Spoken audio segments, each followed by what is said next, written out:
pour la bénédiction, pour la délivrance, pour la guérison de ceux qui se connectent à cette rencontre, Seigneur, en sorte que chacun de nous retourne avec une liberté totale, une délivrance, une guérison, avec une présence pleine et abondante de Dieu dans nos esprits, dans nos corps et dans nos âmes. Au nom puissant de Jésus-Christ, laisse que toute la gloire te revienne à toi seul. À la fin de tout, nous te rendrons grâce et nous te dirons merci en signe de reconnaissance. C'est au nom de Jésus que nous avons ainsi prié. Et nous disons ensemble, merci Seigneur Jésus-Christ. Merci Merci Seigneur Seigneur Jésus-Christ. Jésus-Christ. Amen. Amen. Bien-aimés dans le Seigneur, nous sommes dans la joie d'accueillir au milieu de nous un homme de Dieu pour qui j'ai beaucoup d'estime, beaucoup de considération et beaucoup d'amour. Il est aussi pasteur à l'église Centre chrétien L'Ombre de l'Éternel sous le mandat, sous la direction de l'archevêque, de l'évêque, archevêque, pasteur Fidèle Mangafou.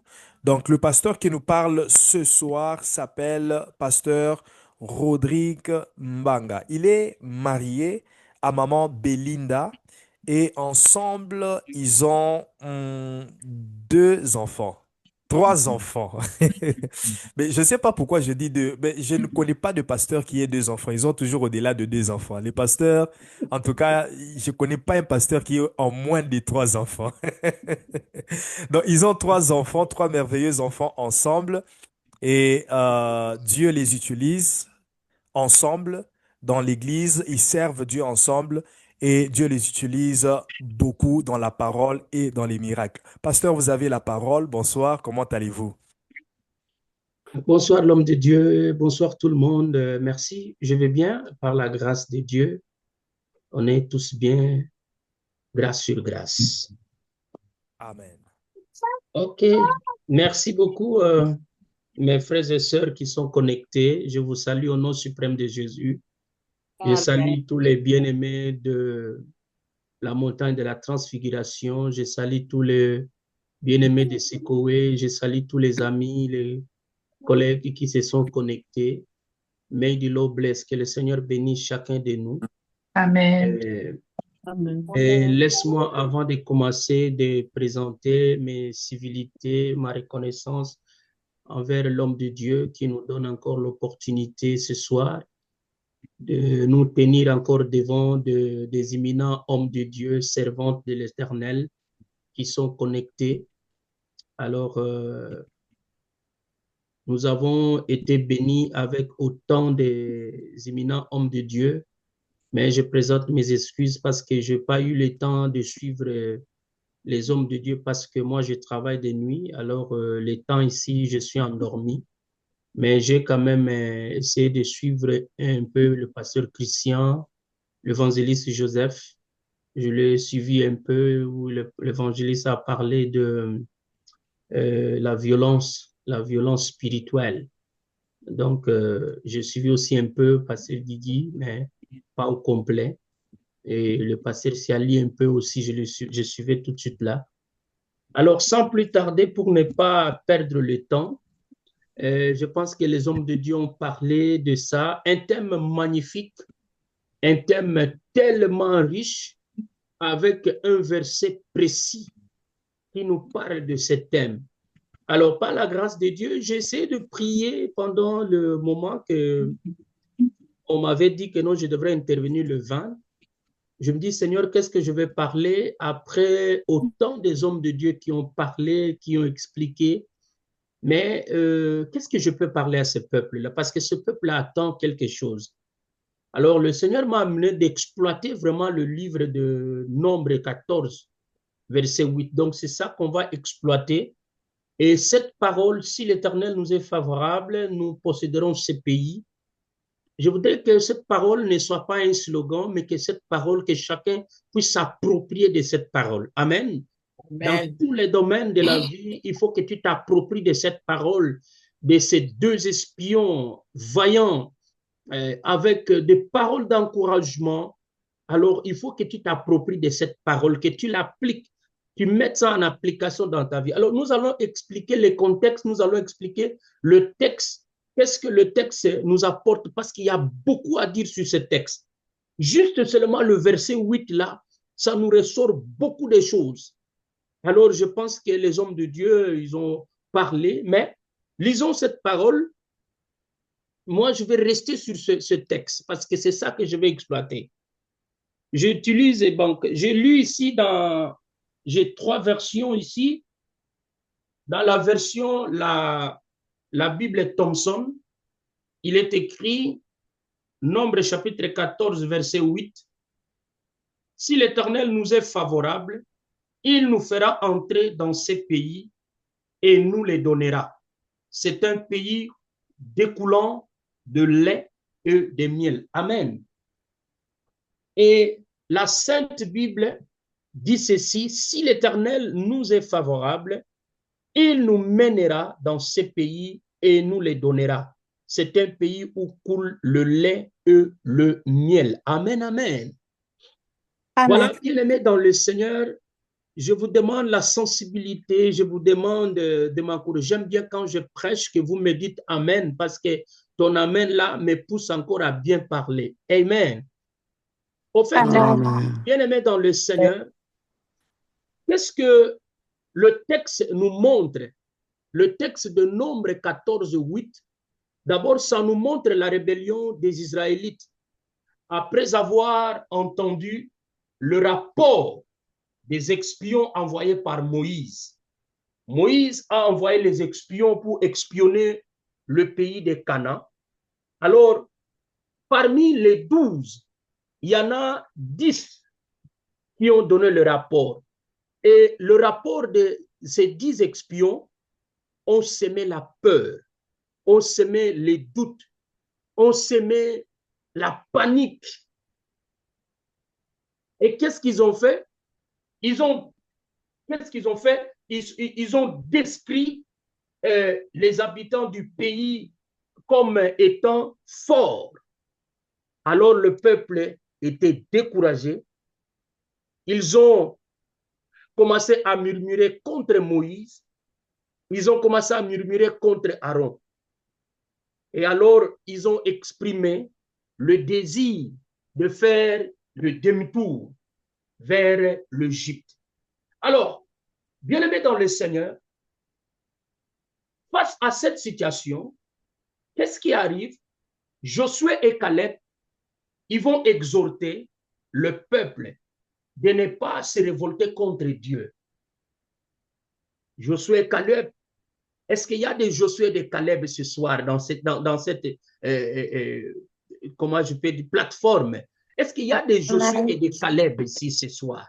Si tu es un Josué, tu es un Caleb, est-ce que tu peux dire Amen à une voix forte? Amen. Amen. Amen. Amen. Face à la situation, Josué et Caleb vont exhorter le peuple de ne pas se révolter contre Dieu. Mais il faut le faire confiance, il faut faire confiance en Dieu.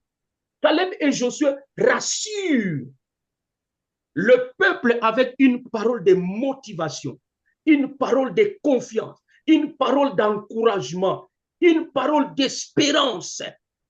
Alors, qu'est-ce qu'ils vont dire? Ils vont dire ceci: si Dieu nous est favorable, il nous conduira dans le pays qu'il a promis. Et c'était une promesse. Dieu avait promis aux enfants d'Israël de les donner ces pays. Mais sache-le que toi aussi, il y a des promesses que le Seigneur a fait pour toi. Il y a des promesses que le Seigneur a fait pour toi. Mais faites attention, je te dis, sois comme Josué, sois comme Caleb. Si tu n'es pas comme Josué et Caleb, sache-le que mon frère, ma soeur, tu ne risques même pas de voir les promesses se réaliser. Amen, amen. Caleb et Josué, qui étaient parmi les 12 espions, motivant l'assemblée. Caleb et Josué étaient en train de motiver l'assemblée, étaient en train de motiver les peuples d'avoir confiance en leur Dieu. Tandis que les 10 autres, qu'est-ce que les 10 autres espions les démotivaient pour les inspirer la peur.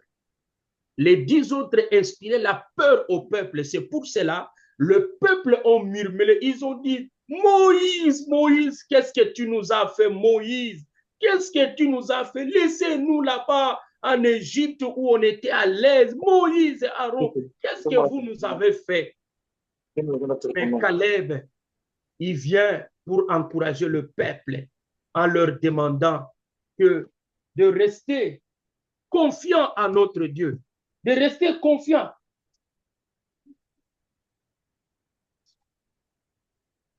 Excusez-moi.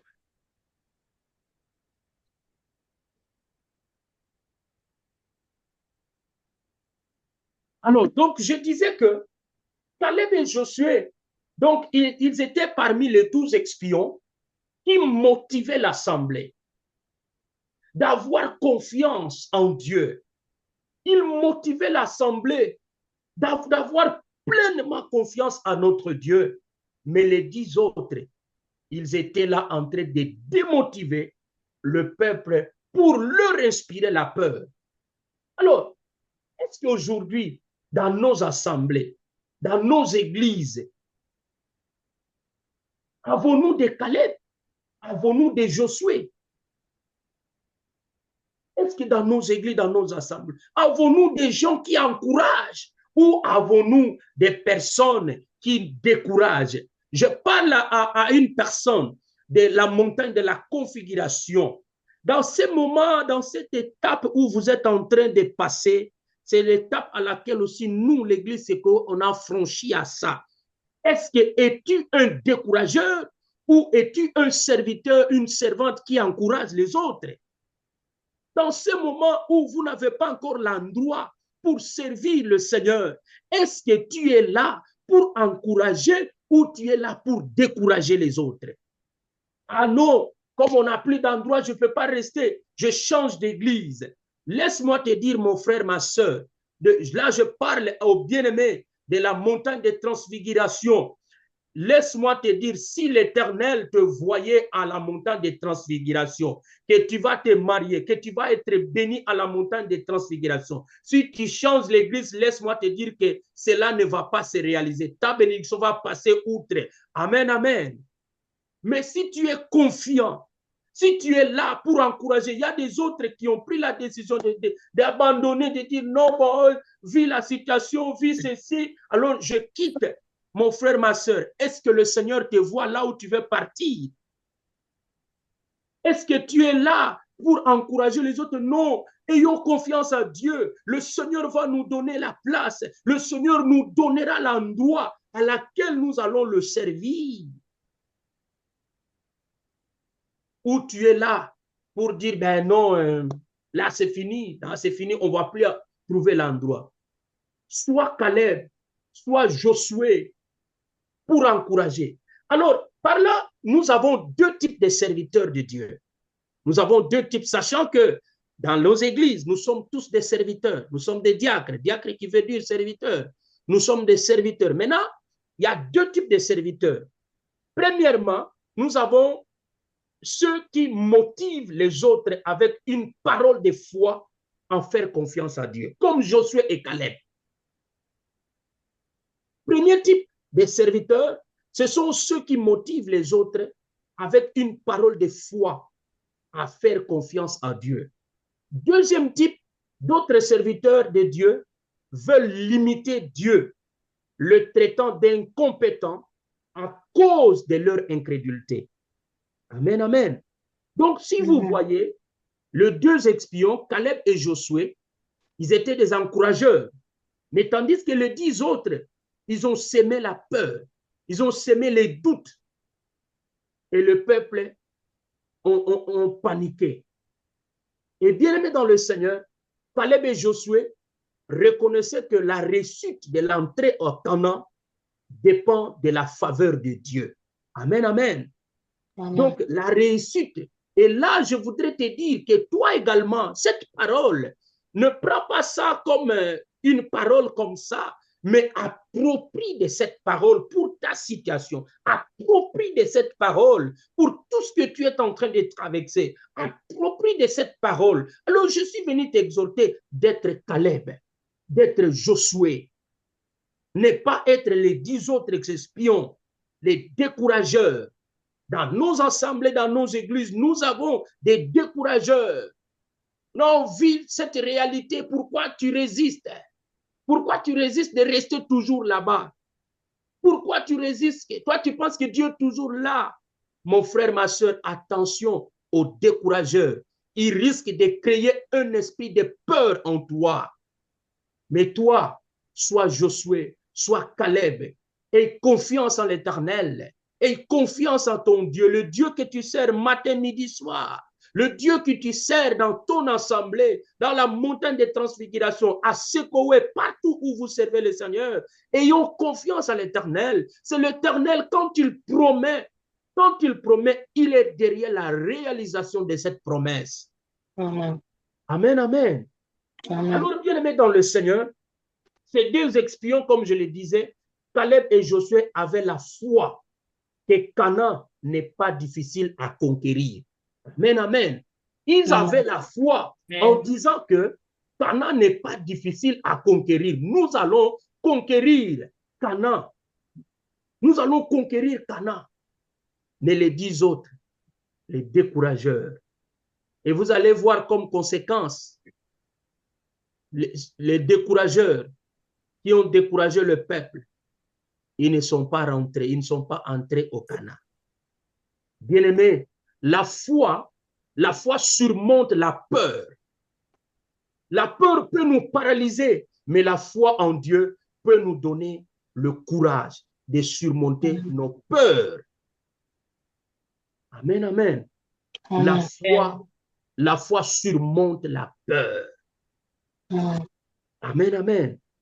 Alors, la peur, comme je l'ai dit, la peur peut nous paralyser. La peur peut te paralyser. Mais la foi en Dieu, pas n'importe quelle foi, la foi en Dieu peut nous donner le courage de surmonter nos peurs. La foi se manifeste par l'obéissance. La foi se manifeste par l'obéissance et par la confiance en Dieu.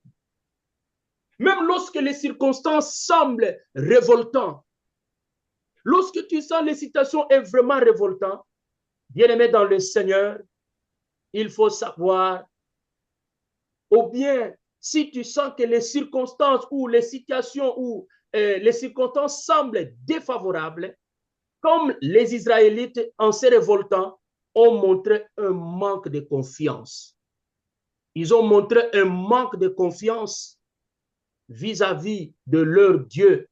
Ils ont montré le manque de confiance en Dieu et à ses promesses. Or, Dieu les avait promis pour leur donner le pays des Canaan. Mais le peuple, ces gens, ils ont manifesté le manque de confiance en Dieu. Amen, amen. Bien-aimés dans le Seigneur, ne nous laissons pas influencer par un rapport négatif. Si tu es influencé par un rapport négatif ou pessimiste, bien-aimé dans le Seigneur, ça te sera difficile pour toi d'entrer dans les promesses de Dieu. Aucune de ces promesses n'est restée irréalisable. Les promesses de Dieu sont toujours réalisables. Les promesses de Dieu s'accomplissent toujours. Mais il y a des conditions que tu dois remplir. Il y a des conditions que tu dois remplir. Bien-aimé dans le Seigneur, un rapport négatif ou pessimiste, mais nous devons nous devons chercher la volonté de Dieu et à lui faire confiance. Nous devons chercher la volonté de Dieu. Nous devons le faire confiance. La deuxième partie de ce texte présente Moïse comme un leader charismatique qui défend la faiblesse de son peuple contre la colère de Dieu. Contre la colère de Dieu de pouvoir exterminer tous. Alors, Moïse rappelle à Dieu. Maintenant, Moïse va faire l'intercession. Il va rappeler à Dieu, si tu les fais mourir, les autres nations vont se moquer des toits. Amen. Moïse va rappeler à Dieu que si tu fais périr le peuple, si tu fais mourir ce peuple, les autres nations, qu'est-ce qu'ils vont faire? Ils vont se moquer de toi. Et de deux, il rappelle à Dieu, toujours l'intercession de Moïse, il rappelle à Dieu que tu es miséricordieux, lent à la colère et riche en bonté. Alors, pardonne ce peuple. Là, c'est Moïse qui est en train d'intercéder. Il demande le pardon à Dieu pour son peuple. Il dit, pardonne ce peuple. Après l'intercession de Moïse, Dieu a promis de pardonner, mais avec amendement. Amen, amen. Dieu a promis de pardonner le peuple, mais avec amendement. Il dit, tous ceux qui ont péché et qui étaient sortis de l'Égypte et qui ont vu les miracles de Dieu n'hériteront point la terre promise, sauf leurs enfants nés dans le désert, excepté Caleb et Josué. Amen, amen. Voilà Amen. la conséquence. Et tout ça, moi, selon moi, là, c'est moi qui extrapole. Selon moi, qui a à la base, c'est les 10 espions qui ont amené les paroles de découragement. Amen, amen.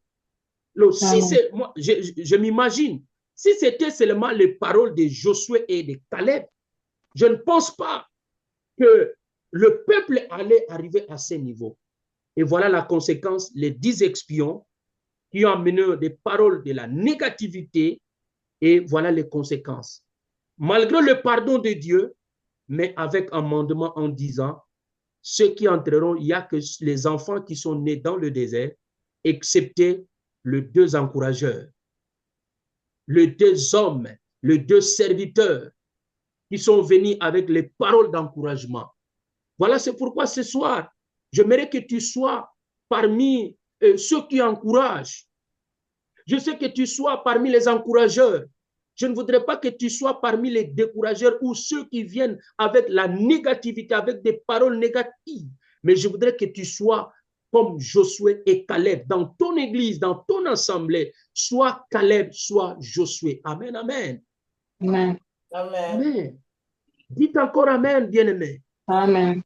Gloire au Seigneur. Amen. Alors, bien-aimé dans le Seigneur,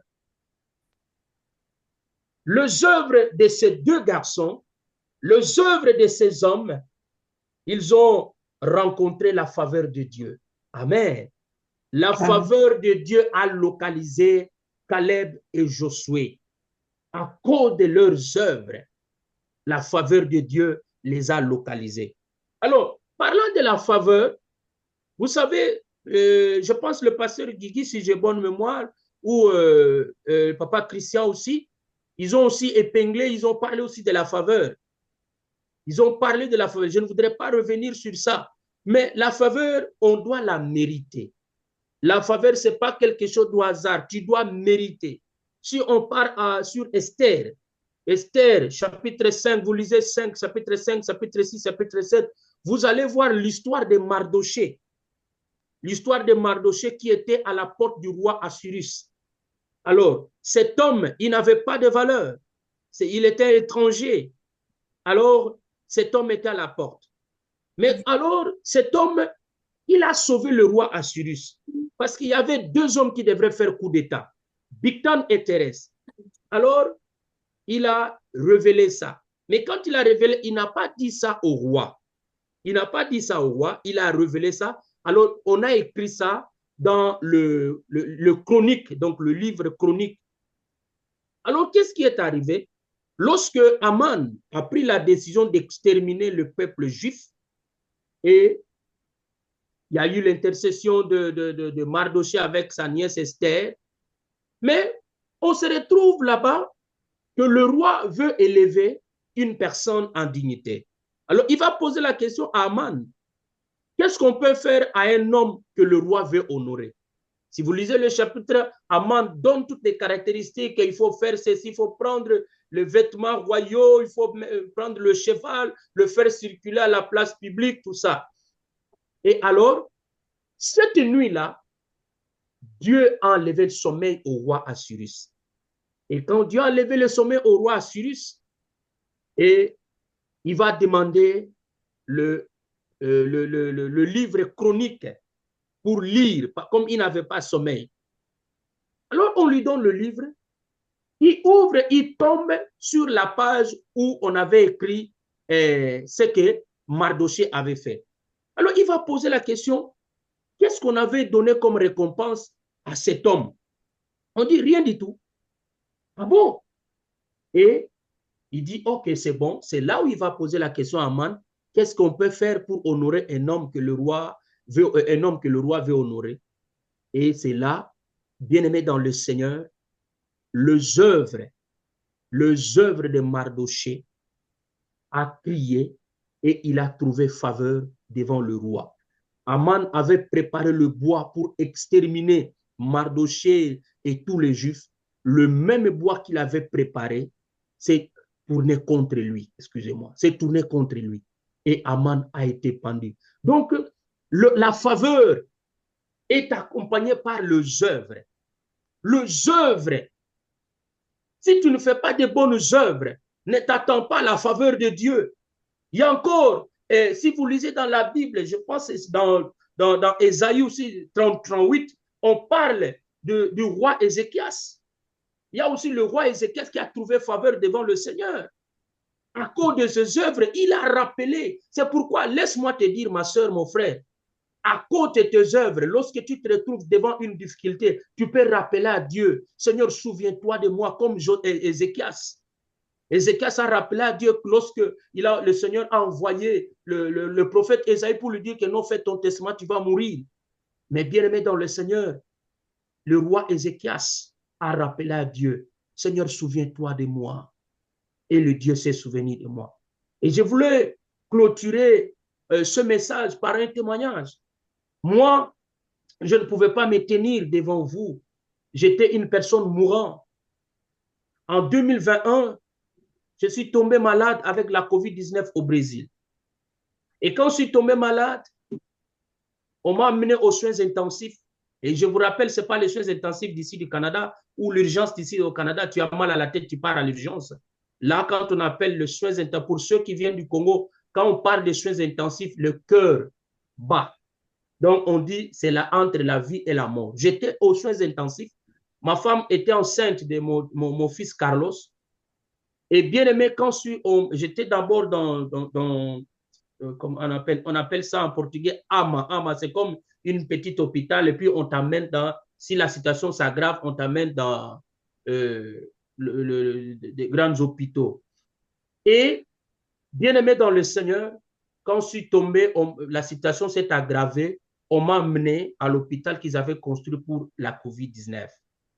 Et quand je suis arrivé, on m'a amené aux soins intensifs. Je les ai dit, avant de me toucher, laissez-moi d'abord prier.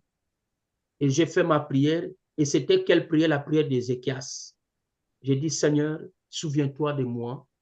Accorde-moi ta faveur.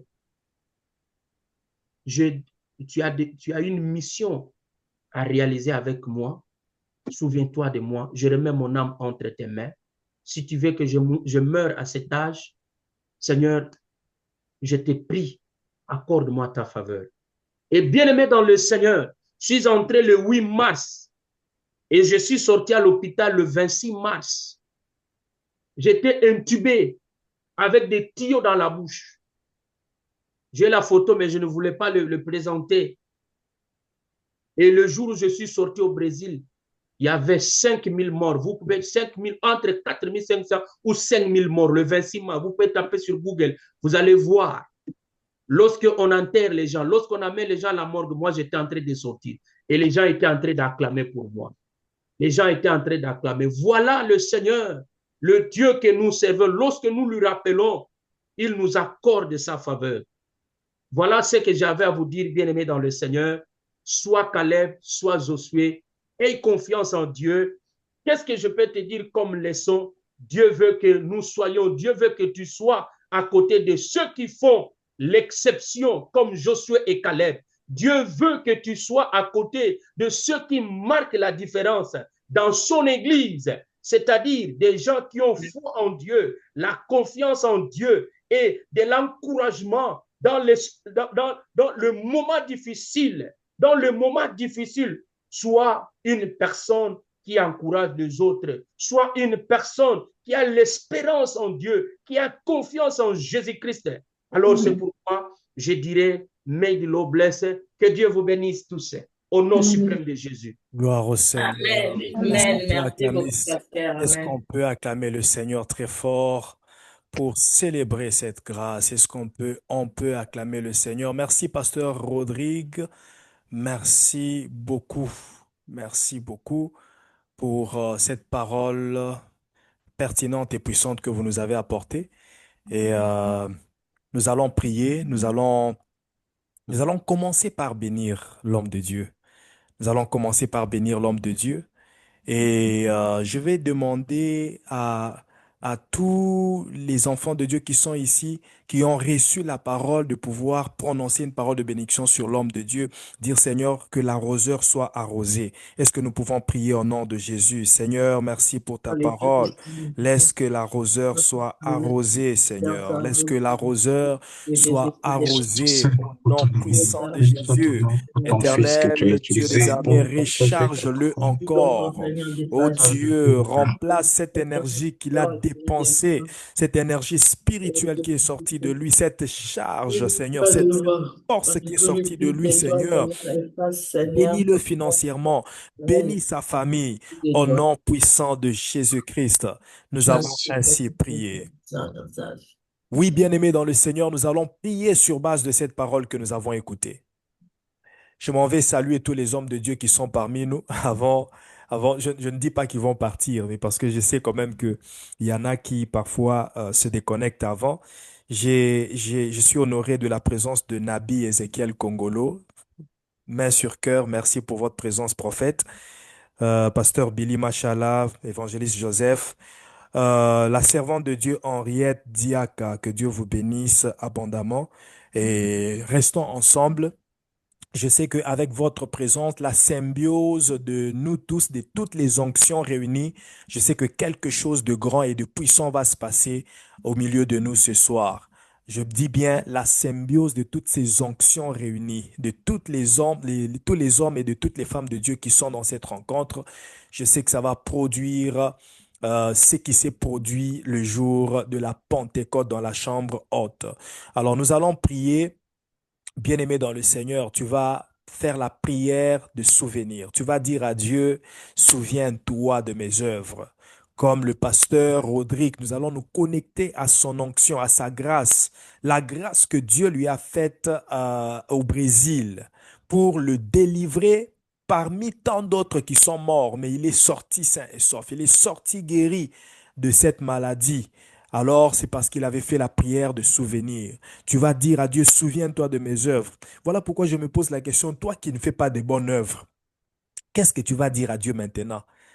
Toi qui as l'habitude de faire des mauvaises œuvres. Bien-aimé, les bonnes œuvres sont une sémence. Au moment comme ceci, c'est en ce moment qu'on va dire à Dieu, souviens-toi des offrandes que j'ai toujours données, de la dîme que je paye. Seigneur, souviens-toi que c'est moi qui ai construit la synagogue. Seigneur, souviens-toi des orphelins que j'ai pris en charge. Souviens-toi des enfants de ma sœur que j'ai scolarisés. Seigneur, souviens-toi que je suis à l'église chaque jour pour nettoyer, pour... Bien-aimé, mentionne la bonne œuvre que tu as faite. Ne la néglige pas. Elle peut paraître minable devant toi, mais elle peut crier devant Dieu plus que ta voix. Elle peut crier devant Dieu plus que ta voix. Souviens-toi que Isaac s'est exprimé en ces termes. La voix que j'entends est celle de Jacob, le symbole de ceux qui prient. Mais en ce moment-là, ce n'est pas la prière qui allait toucher le cœur d'Isaac. C'est plutôt l'offrande. C'était la nourriture qui était préparée. La voix est celle de Jacob. Mais les mains que je touche, les mains qui offrent, sont celles d'Ésaü. Bien-aimé, tu vas dire à Dieu, souviens-toi de mes œuvres. Souviens-toi des œuvres de mes mains. Au-delà de ma voix qui a prié, Seigneur, vois aussi mes mains qui ont offert. Est-ce que quelqu'un peut élever sa voix et prier au nom puissant de Jésus-Christ? Est-ce que quelqu'un peut prier?